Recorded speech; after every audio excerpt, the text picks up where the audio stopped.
उत्तर प्रदेश में सबसे ज्यादा जेल में इस समय कौन है? SC ST OBC.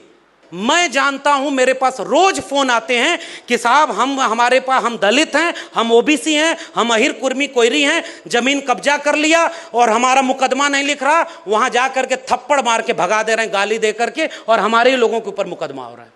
मैं नहीं चाहता हूं कि वैसा कोई मुख्यमंत्री आपके भी यहां बैठ जाए, लेकिन हां, हम ये भी नहीं चाहते कि हमारे लोग ऐसा काम करें जिस पर आपको सफाई देते भी ना बने। इसलिए सच्ची बात यह है, गलत को गलत कहेंगे, लेकिन आज हम एक और सच्चाई कहना चाहते हैं कि अगर 2024 में यही सरकार बन गई, साफ तौर पर मैं कह रहा हूं, पता लगाओ अंबेडकरवादियों, कितनी परमिशन इस बार अंबेडकर जयंती की रद्द हुई थी, पता है कि नहीं? उत्तर प्रदेश में आके देखिए, मेरे पास कम से कम 2 दर्जन परमिशन भेजी गई कि अंबेडकर जयंती मनाने की परमिशन मांगी थी, रद्द कर दिया। 2024 के बाद अंबेडकर जयंती मना पाएंगे या नहीं, असली खतरा यह है। अगर 2024 के बाद 2025 में उन्होंने अपना वाला भारत बना लिया, तो हम आपस में शिकायत तो करते रह जाएंगे, और करनी भी चाहिए।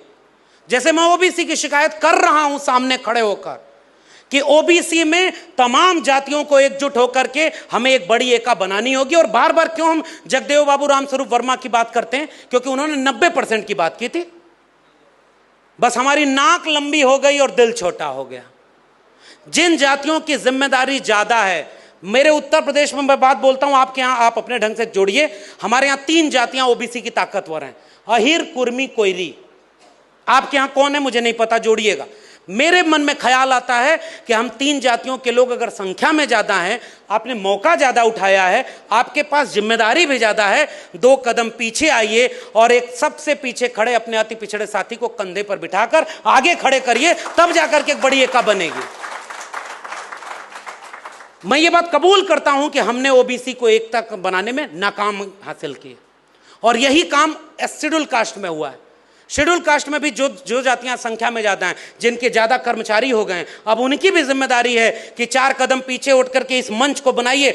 अभी ये निर्देश बहन अगर यहां न बैठी होती तो ये मंच केवल पुरुषों का मंच था।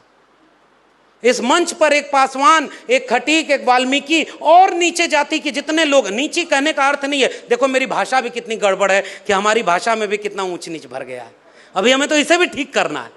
हम सारे लोगों में बहुत सारी कमियां हैं, हम अपनी भी कमियां दुरुस्त करेंगे और हम दूसरे के लिए भी आलोचना को स्वीकार करेंगे।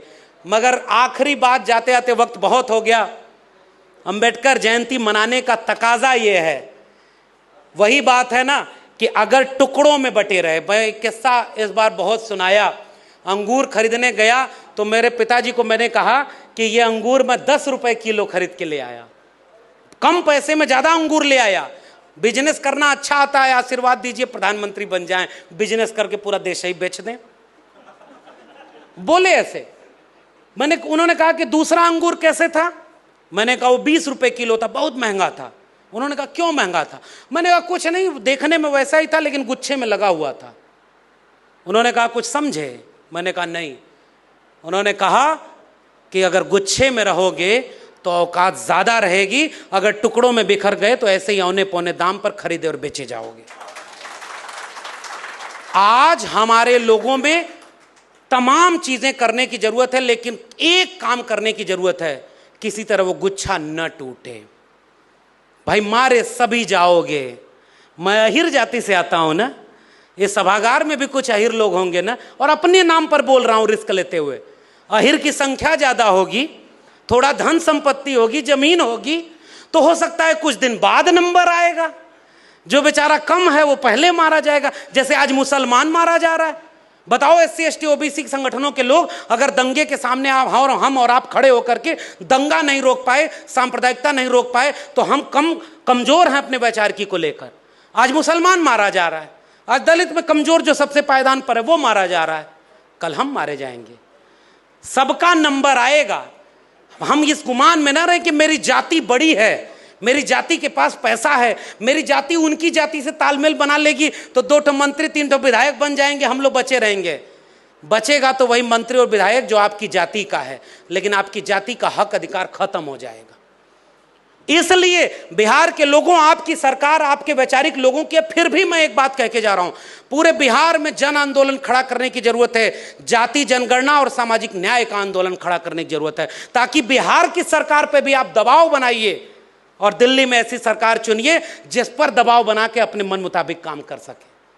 और अगर ऐसा नहीं हुआ तो कहीं ऐसा न हो कि तो हम सबकी आपसी लड़ाई का फायदा वही उठा ले जाए जिसका एक दूत अभी बाबा बनकर आया है पटना में रैली करने।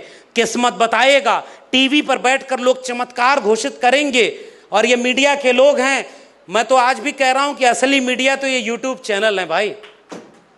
ये जितने भी लोग हैं ये यूट्यूब चैनल वाले, ये असली मीडिया हैं। आप इनमें देखेंगे 99.9999% हमारे आपके बच्चों की शिक्षा, रोजगार, उनके आत्मसम्मान की खबरें यहां पर हैं। और हम इनको सब्सक्राइब नहीं करते, इनको मजबूत नहीं करते, इनको चंदा नहीं देते। और एगो बाबा आएगा, देखिएगा करोड़ों रुपया चंदा लेकर के हमारे और आपके घर से लेके चला जाएगा।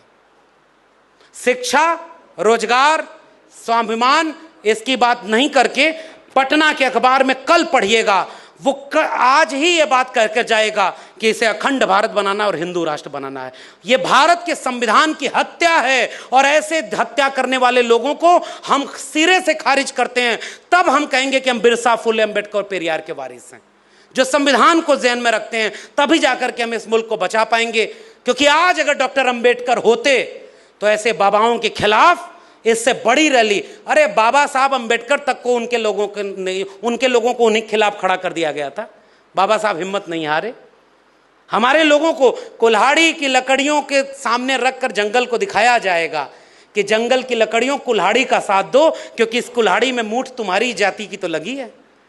तुम्हारे जाति का प्रदेश अध्यक्ष बना देंगे, अगली बार मुख्यमंत्री तुम्हारे जाति का बना देंगे, अगली बार सांसद विधायक तुम्हारे जाति का बना देंगे। और हमारा वोट लेकर के वो सारे लोग मान्यवर कांशीराम की भाषा में चमचे बन के उनके यहाँ बैठे हुए हैं।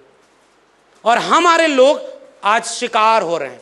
डॉक्टर अंबेडकर की जयंती मनाने का अर्थ मेरे लिए डॉक्टर अंबेडकर के विचारों को लेकर लड़ना और इस सवाल का जवाब ढूंढना है कि 2023-24 में डॉक्टर अंबेडकर होते, ज्योतिबा फूले होते, ईवी रामास्वामी नायकर पेरियार होते, बीपी मंडल होते, कांशीराम होते, राम मनोहर लोहिया होते, तो वो कौन सी लड़ाई लड़ रहे होते।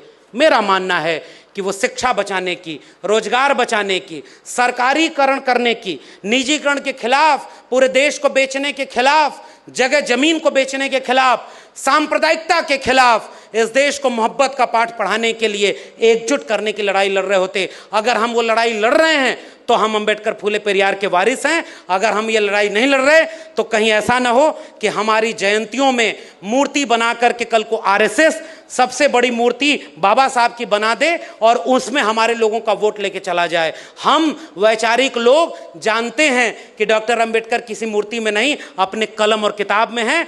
चाकू तेज करने वाले लोग आपके हाथ से कलम और किताब छीन चुके हैं। मैं विश्वविद्यालय का एक एडहॉक व्यक्ति, जिसकी नौकरी आज है कल नहीं रहेगी, फिर भी मैं ये बात कह के जा रहा हूं, हमारे पुरखों के हाथ में कोई चाकू तलवार नहीं थी, उनके हाथ में कलम और किताब थी। वो हमें कलम और किताब सौंप कर गए। आप सरकारी कर्मचारी हो, मैं सरकारी विश्वविद्यालय का व्यक्ति हूं। हम पढ़े लिखे लोग अगर कलम और किताब नहीं बचा पाए तो जो ठीक इसी समय सड़क पर पत्थर तोड़ रहा है, जो खेत में मजदूरी कर रहा है, हम उसको क्या दोष देंगे? वो कथा सुनने जाएगा? यानी नाकामी हमारी है। आइए मिल करके इस देश में एक जन आंदोलन खड़ा करें। जाति जनगणना, प्राइवेटाइजेशन के खिलाफ, प्राइवेट सेक्टर में रिजर्वेशन, और ईडब्ल्यूएस रिजर्वेशन आ गया भाई 10%, 60% रिजर्वेशन हो गया है। अगर इस देश का प्रधानमंत्री ओबीसी है तो घोषणा करे कि 52% आबादी को 52% रिजर्वेशन देंगे। और ओबीसी कम्युनिटी के जितने नेता हैं उनको पूरे देश में एक मांग करनी चाहिए कि 27% रिजर्वेशन को बढ़ाकर 52 किया जाए, और जो 15% रिजर्वेशन बढ़ेगा ओबीसी का, वो सारा रिजर्वेशन अदर बैकवर्ड कम्युनिटी में जो अति पिछड़े समुदाय के लोग हैं उनको मिलेगा। अपने आप देखिए आपकी एकता बन जाएगी। थोड़ा दिल बड़ा करना होगा और जो पीछे रह गए उनको अपने से आगे खड़ा करें। और तमाम लोग जो ताकतवर हैं, अपनी ताकत बहुत बार होता है कमजोर पर दिखाते हैं। आइए हम सारे लोग मिल करके, सम्राट अशोक के वंशज हैं ना, तो दावा करते हैं कि 2024 तक घर घर एक जन आंदोलन खड़ा करिए कि 24 में ऐसे लोग सरकार में दोबारा न बैठे जो संविधान को हटाकर मनुस्मृति लागू करना चाहते हैं। अगर ये नहीं रोक पाए तो माफ करिएगा, हमारी इतनी जयंतियों को मनाने का, आपके इतना पैसा खर्च करने का, मेरा भाषण दे करके इस भ्रम में हो लेने का कि मैं भी कोई बड़ा तीर मार रहा हूं, ये सब का कोई मतलब नहीं होगा। हम सब मारे जाएंगे। आपने मुझे बुलाया, बहुत बहुत धन्यवाद। जय भीम, जय मंडल, संविधान जिंदाबाद, इंकलाब जिंदाबाद।